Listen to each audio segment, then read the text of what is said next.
اعوذ باللہ من الشیطان الرجیم بسم اللہ الرحمن الرحیم۔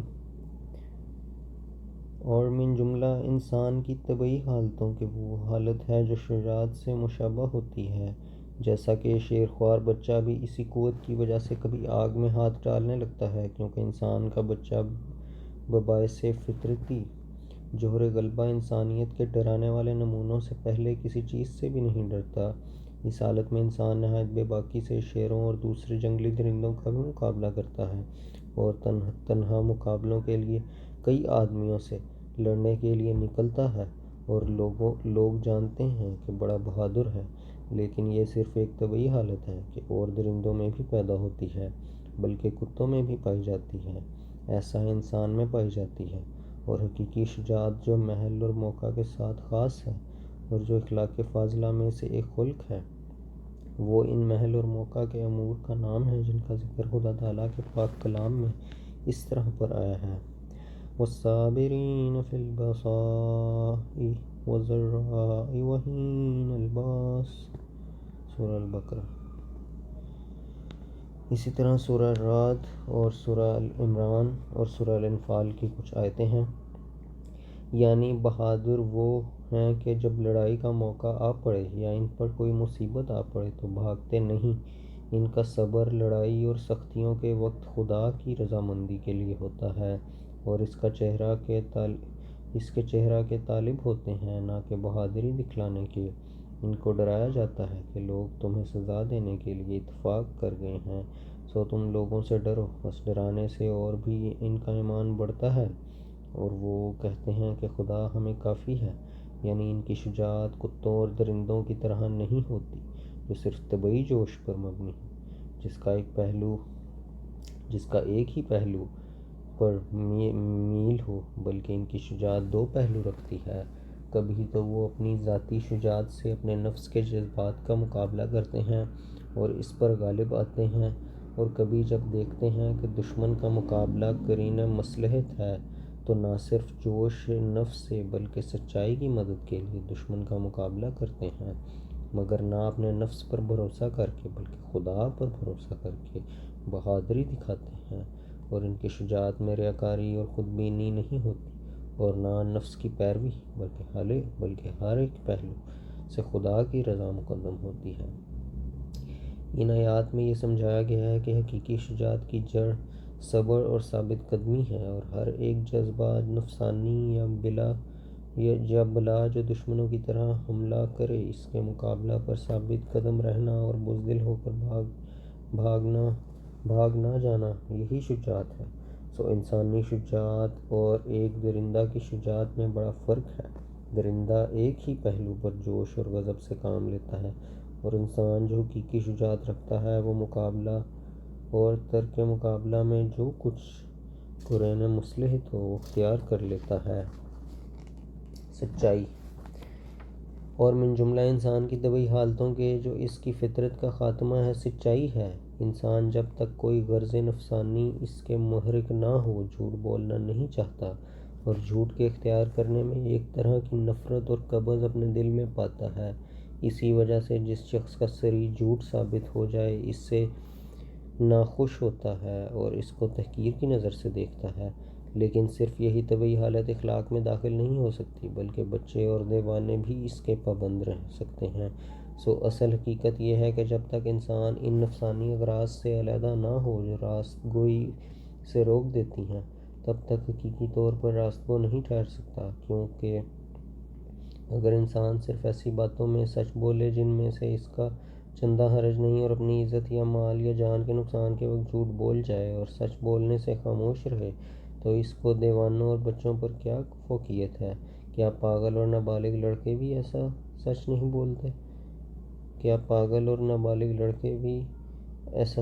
بولتے؟ دنیا میں ایسا کوئی بھی نہیں ہوگا کہ جو بغیر کسی تحریک کے خواہ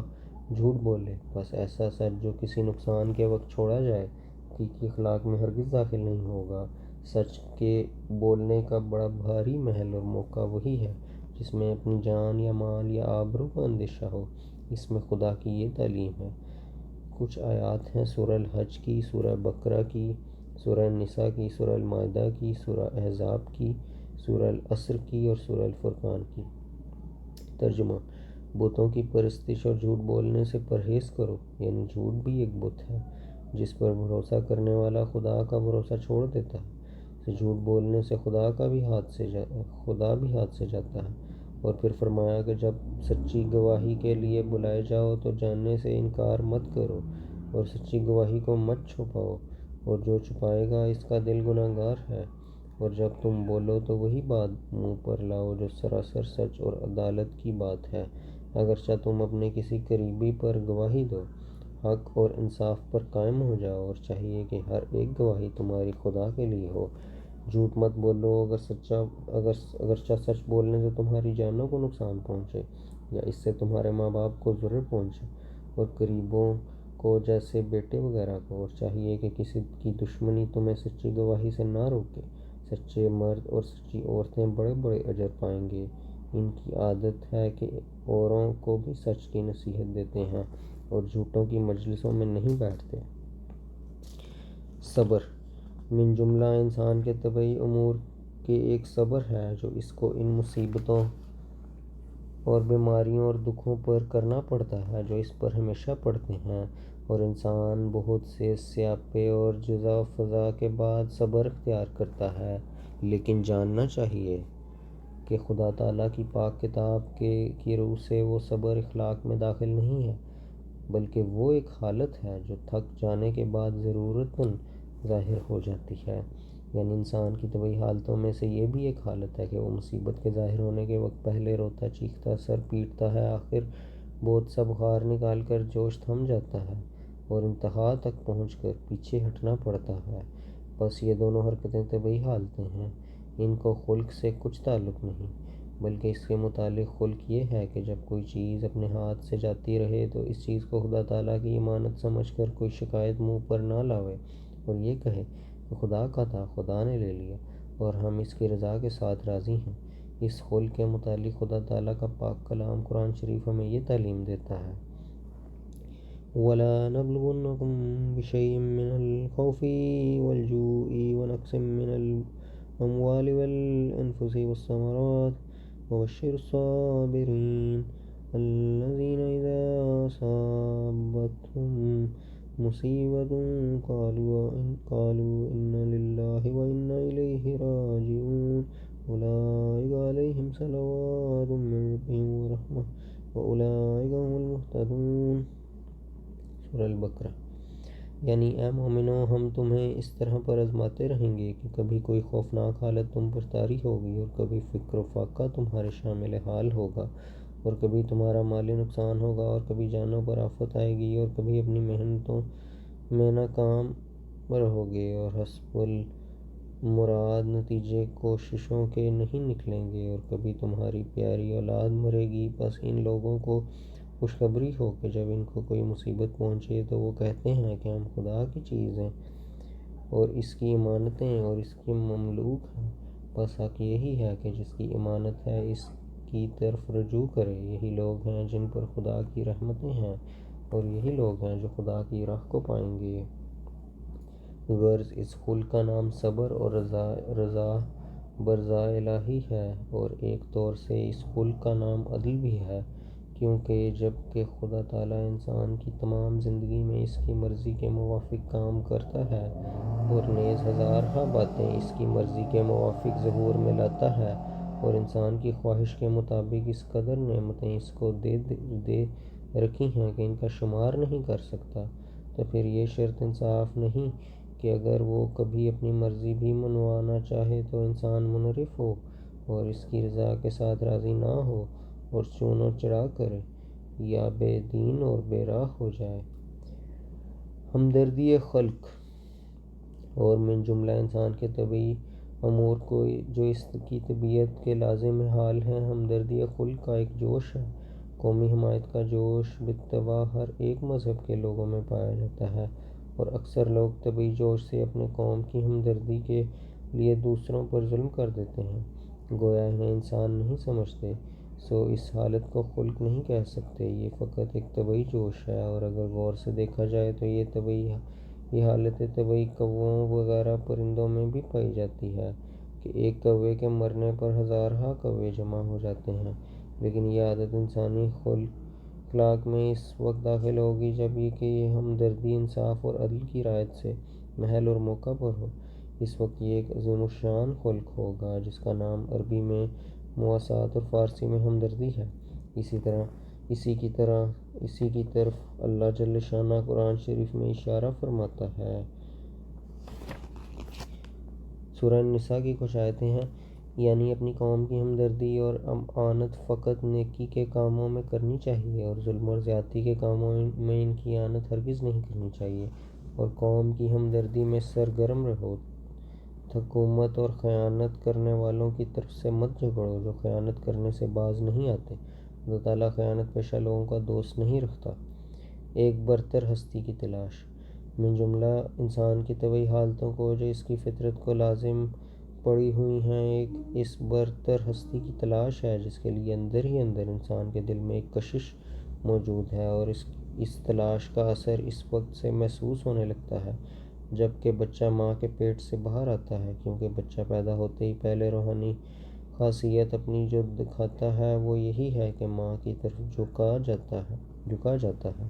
اور طبعاً اپنی ماں کی محبت رکھتا ہے، اور پھر جیسے جیسے حواس اس کے کھلتے جاتے ہیں اور شگوفہ فطرت اس کا کھلتا جاتا ہے، یہ کشش محبت جو اس کے اندر چھپی ہوئی تھی اپنا رنگ و روپ نمایاں طور پر دکھاتی چلی جاتی ہے۔ پھر تو یہ ہوتا ہے کہ بجوز اپنی ماں کی گود کے کسی جگہ آرام نہیں پاتا، اور پورا آرام اسی کے کنارے عاطفت میں ہوتا ہے، اور اگر ماں سے علیحدہ کر دیا جائے اور دور ڈال دیا جائے تو تمام عیش اس کا تلخ ہو جاتا ہے، اور اگرچہ اس کے آگے نعمتوں کا ایک ڈھیر ڈال دیا جاوے تب بھی اپنی سچی خوشحالی ماں کی گود میں ہی دیکھتا ہے، اور اس کے بغیر کسی طرح آرام نہیں پاتا۔ سو وہ کشش محبت جو اس کو اپنی ماں کی طرف پیدا ہوتی ہے وہ کیا چیز ہے؟ در حقیقت یہ وہی کشش ہے جو معبود حقیقی کے لیے بچہ کی فطرت میں رکھی گئی ہے، بلکہ ہر ایک جگہ جو انسان تعلق محبت پیدا کرتا ہے در حقیقت وہی کشش کام کر رہی ہے،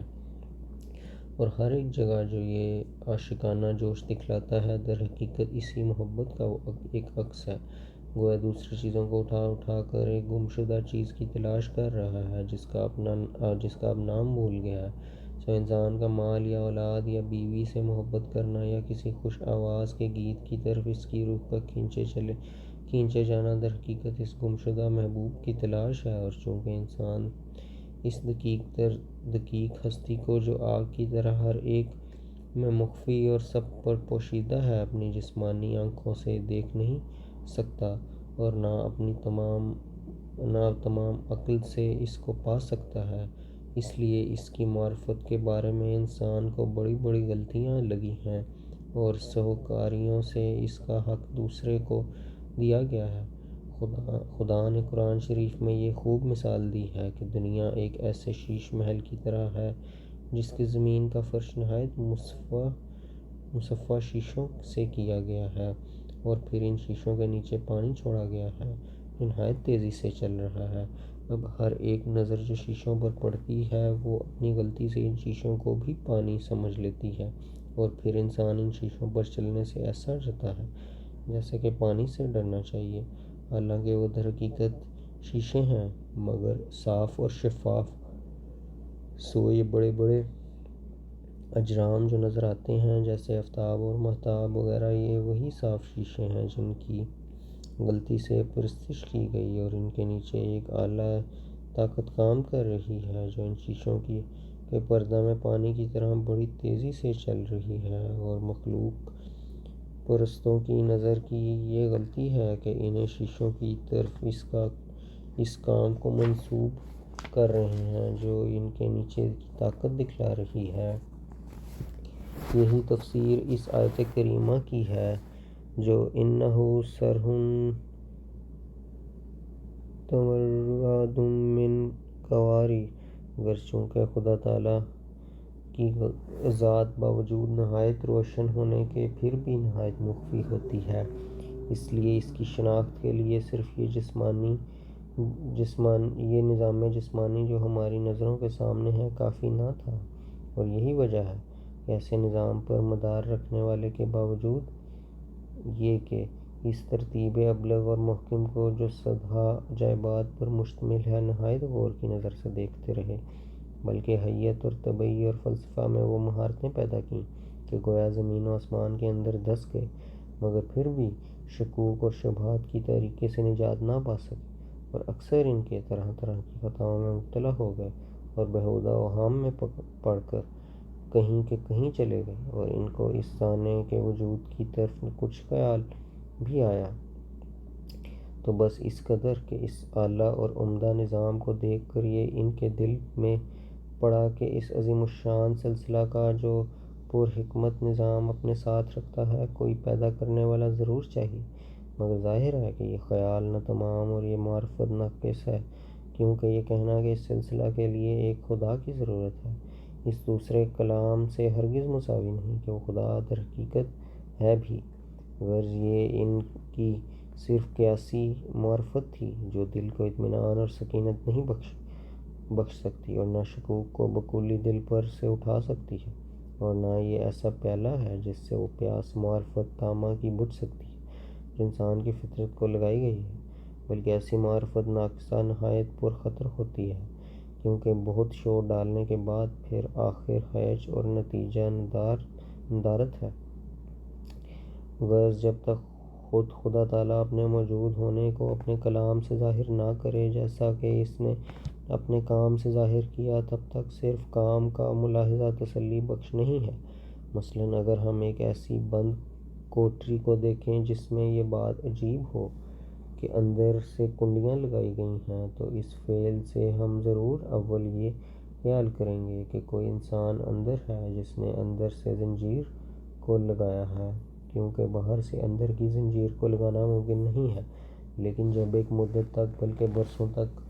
باوجود بار بار آواز دینے کے اس انسان کی طرف سے کوئی آواز نہ آئے تو آخر یہ رائے ہماری کہ کوئی اندر ہے بدل جائے گی، اور یہ خیال کریں گے کہ اندر کوئی نہیں بلکہ کسی حکمت عملی سے اندر کی کنڈیاں لگائی گئی ہیں۔ یہی حال ان فلاسفوں کا ہے جنہوں نے صرف فعل کے مشاہدہ پر اپنی معرفت کو ختم کر دیا ہے۔ یہ بڑی غلطی ہے جو خدا کو ایک مردہ کی طرح سمجھا جائے جس کو قبر سے نکالنا صرف انسان کا کام ہے، اور خدا ایسا ہے جو صرف انسانی کوشش نے اس کا پتہ لگایا ہے، تو ایسے خدا کی نسبت ہماری سب امیدیں عبث ہیں، بلکہ خدا تو وہی ہے جو ہمیشہ سے اور قدیم سے آپ انا الموجود ہے کہہ کر لوگوں کو اپنی طرف بلاتا رہا ہے۔ یہ بڑی گستاخی ہوگی کہ ہم خیال کریں کہ اس کی معرفت میں انسان کا احسان اس پر ہے، اور اگر فلاسفر نہ ہوتے تو گویا وہ گم کا گم ہی رہتا۔ اور یہ کہنا کہ خدا کیوں کر بول سکتا ہے، کیا اس کی زبان ہے، یہ بھی ایک بڑی بے باکی ہے۔ کیا اس نے جسمانی ہاتھوں کے بغیر تمام آسمانی اجرام اور زمین کو نہیں بنایا؟ کیا وہ جسمانی آنکھوں کے بغیر تمام دنیا کو نہیں دیکھتا؟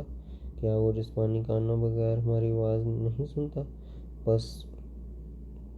کیا یہ ضروری نہ تھا کہ اسی طرح وہ کلام بھی کرے؟ یہ بات بھی ہرگز صحیح نہیں ہے کہ خدا کا کلام کرنا آگے نہیں بلکہ پیچھے رہ گیا ہے۔ ہم اس کے کلام اور مخاطبات پر کسی زمانہ تک مہر نہیں لگاتے، بے شک وہ اب بھی ڈھونڈنے والوں کو الہامی چشمہ سے مالا مال کرنے کو تیار ہے جیسا کہ پہلے تھا، اور اب بھی اس کے فیضان کے ایسے دروازے کھلے ہیں جیسے کہ پہلے تھے۔ ہاں، ضرورتوں کے ختم ہونے پر شریعتیں اور حدود ختم ہو گئیں، اور تمام رسالتیں اور نبوتیں اپنے آخری نقطہ پر آ کر جو ہمارے سید و مولا صلی اللہ علیہ وسلم کا وجود تھا کمال کو پہنچ گئیں۔ حضرت صلی اللہ علیہ وآلہ وسلم کے عرب سے ظاہر ہونے میں حکمت۔ اس آخری نور کا عرب سے ظاہر ہونا بھی خالی حکمت سے نہ تھا۔ عرب وہ بنی اسماعیل کی قوم تھی جو اسرائیل سے منقطع ہو کر حکمت الہی سے بیابان فاران میں ڈال دی گئی تھی۔ عرب وہ بنی اسرائیل کی قوم تھی جو اسرائیل سے منقطع ہو کر حکمت الہی سے بیابان فران میں ڈال دی گئی تھی، اور فران کے معنی ہیں دو فرار کرنے والے، یعنی بھاگنے والے، بس جن کو خود حضرت ابراہیم نے بنی اسرائیل سے علیحدہ کر دیا تھا۔ ان کا توریت کی شریعت میں کچھ حصہ نہیں رہا تھا، جیسا کہ لکھا ہے کہ وہ اسحاق کے ساتھ حصہ نہیں پائیں گے، بس تعلق والوں نے انہیں چھوڑ دیا اور کسی دوسرے سے ان کا تعلق و رشتہ نہ تھا۔ دوسرے تمام ملکوں میں کچھ رسوم، عبادات اور احکام کی پائی جاتی تھیں جن سے پتہ لگتا ہے کہ کسی وقت ان کو نبیوں کی تعلیم پہنچی تھی، مگر صرف عرب کا ملک ہی ایک ایسا ملک تھا جو ان تعلیموں سے محض ناواقف تھا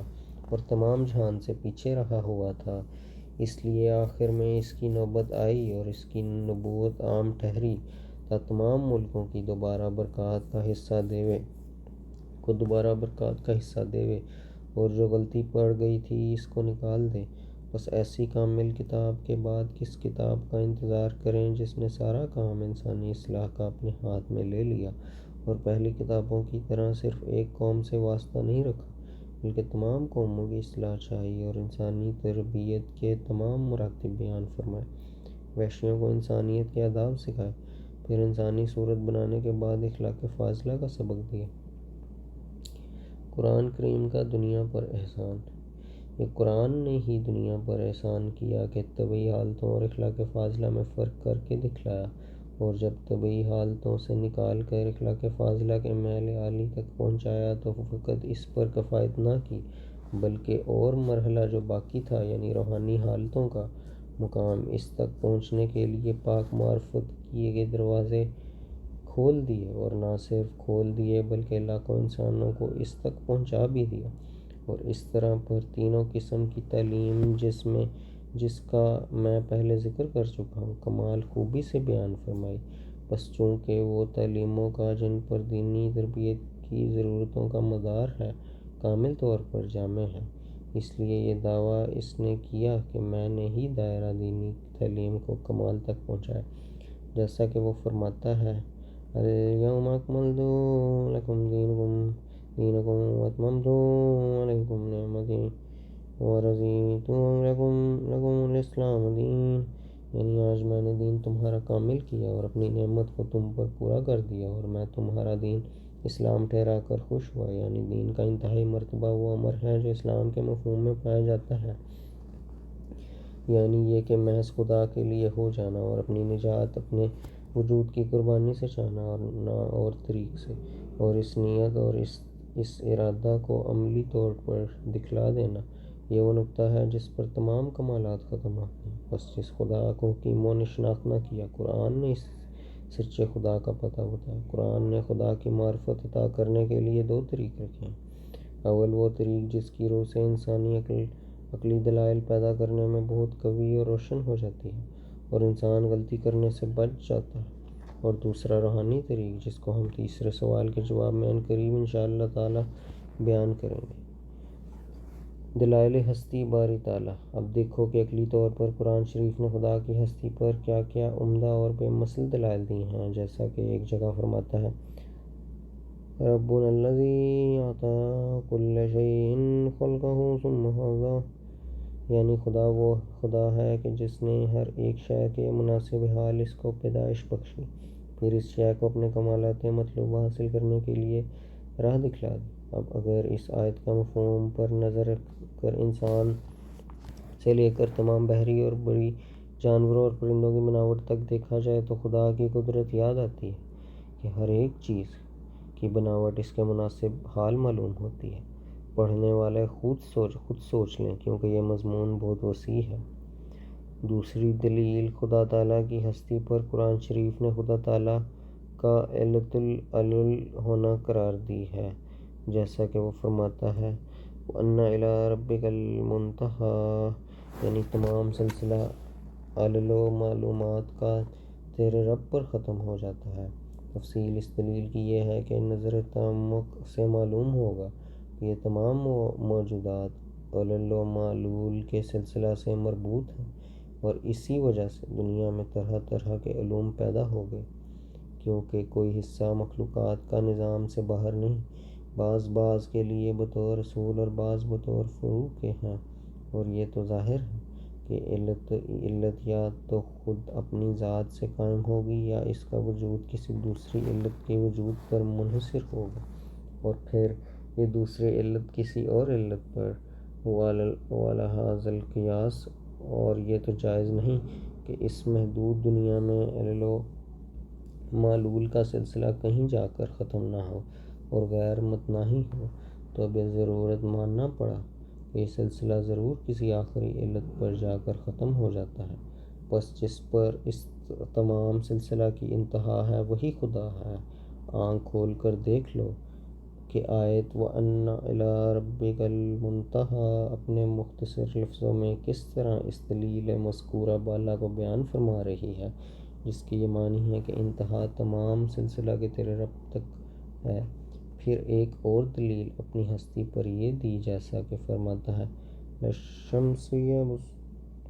يَنبَغِي لَهَا أَن تُدْرِكَ الْقَمَرَ وَلَا اللَّيْلُ سَابِقُ النَّهَارِ وَكُلٌّ فِي فَلَكٍ يَسْبَحُونَ، یعنی آفتاب چاند کو پکڑ نہیں سکتا، اور نہ رات جو مظہر مہتاب ہے دن پر جو مظہر آفتاب ہے کو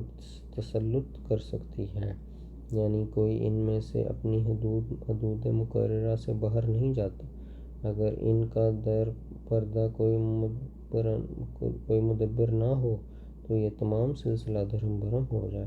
یہ دلیل حیت پر غور کرنے والوں کے لیے نہایت فائدہ بخش ہے، کیونکہ اجرام فلکی کے اتنے بڑے عظیم الشان اور بے شمار گولے ہیں جن کے تھوڑے سے بگاڑ سے تمام دنیا تباہ ہو سکتی ہے۔ یہ کیسی قدرت حق ہے کہ وہ آپس میں نہ ٹکراتے ہیں اور نہ بال بھر رفتار بدلتے ہیں، اور نہ اتنی مدت تک کام دینے سے کچھ گھسے، اور نہ ان کی کلوں پر زوں میں کچھ فرق آیا، اور اگر سر پر کوئی محافظ نہیں تو کیوں کر اتنا بڑا کارخانہ بے شمار برسوں سے خود بخود چل رہا ہے۔ انہی حکمتوں کی طرف اشارہ کر کے خدا تعالیٰ دوسرے مقام میں فرماتا ہے، یعنی کیا خدا کے وجود میں شک ہو سکتا ہے جس نے ایسے آسمان اور ایسی زمین بنائی۔ پھر ایک دلیل اپنی ہستی پر دیتا ہے اور وہ یہ ہے، یعنی ہر ایک چیز معرض زوال میں ہے اور جو باقی رہنے والا ہے وہ خدا ہے جو جلال والا اور بزرگی والا ہے۔ اب دیکھو کہ اگر ہم فرض کر لیں کہ ایسا ہو کہ زمین ذرہ ذرہ ہو جائے اور اجرام فلکی بھی ٹکڑے ٹکڑے ہو جائیں اور ان پر معدوم کرنے والی ایک ایسی ہوا چلے جو تمام نشان ان چیزوں کو مٹا دے، مگر پھر بھی عقل اس بات کو مانتی اور قبول کرتی ہے، بلکہ صحیح کانشنس اس کو ضرور سمجھتا ہے کہ اس تمام نیستی کے بعد بھی ایک چیز باقی رہ جائے جس پر فنا طاری نہ ہو اور تبدل اور تغیر کو قبول نہ کرے اور اپنی پہلی حالت پر باقی رہے، بس وہ وہی خدا ہے جو تمام فانی صورتوں کو ظہور میں لایا اور خود فنا کی دستبرد سے محفوظ رہا۔ پھر ایک اور دلیل اپنی ہستی پر قرآن شریف میں سورہ الاعراف میں پیش ہے، یعنی میں نے روحوں کو کہا کہ کیا میں تمہارا رب نہیں؟ انہوں نے کہا کیوں نہیں۔ اس آیت میں خدا تعالیٰ قصہ کے رنگ میں روحوں کی اس خاصیت کو بیان فرماتا ہے جو ان کی فطرت میں اس نے رکھی ہوئی ہیں، اور وہ یہ ہے کہ کوئی روح فطرت کی روح سے خدا تعالیٰ کا انکار نہیں کر سکتی۔ صرف منکروں کو اپنے خیال میں دلیل نہ ملنے کی وجہ سے انکار ہے، مگر باوجود اس انکار کہ وہ اس بات کو مانتے ہیں کہ ہر ایک حادث کے واسطے ضرور ایک محدث ہے۔ دنیا میں ایسا کوئی نادان نہیں کہ اگر مثلاً بدن میں کوئی بیماری ظاہر ہو تو وہ اس بات پر اصرار کرے کہ در پردہ اس بیماری کے ظہور کی کوئی علت نہیں۔ اگر یہ سلسلہ دنیا کا علل اور معلول سے مربوط نہ ہوتا تو قبل از وقت یہ بتا دینا کہ فلاں تاریخ طوفان آئے گا یا آندھی آئے گی یا خسوف ہوگا یا کسوف ہوگا یا فلاں وقت بیمار مر جائے گا یا فلاں وقت تک ایک بیماری کے ساتھ فلاں بیماری لاحق ہو جائے گی، تمام باتیں غیر ممکن ہو جائیں۔ بس ایسا محقق اگرچہ خدا کے وجود کا اقرار نہیں کرتا، مگر ایک طور سے تو اس نے اقرار کر ہی دیا کہ وہ بھی ہماری طرح معلولات کے لیے علل کی تلاش میں ہے، بس یہ بھی ایک قسم کا اقرار ہے اگرچہ کامل اقرار نہیں۔ ماسوائے اس کے اگر کسی ترکیب سے ایک منکر وجود باری کو ایسے طور سے بے ہوش کیا جائے کہ وہ اس سفلی زندگی کے خیالات سے بالکل الگ ہو کر اور تمام ارادوں سے معطل رہ کر اعلیٰ ہستی کے قبضہ میں ہو جائے، تو وہ اس صورت میں خدا کے وجود کا اقرار کرے گا، انکار نہیں کرے گا، جیسا کہ اس پر بڑے مجربین کا تجربہ شاہد ہے۔ ایسی حالت کی طرف اس آیت میں اشارہ ہے، اور مطلب آیت یہ ہے کہ انکار وجود باری صرف سفلی زندگی تک ہے، ورنہ اصل فطرت میں اقرار بھرا ہوا ہے۔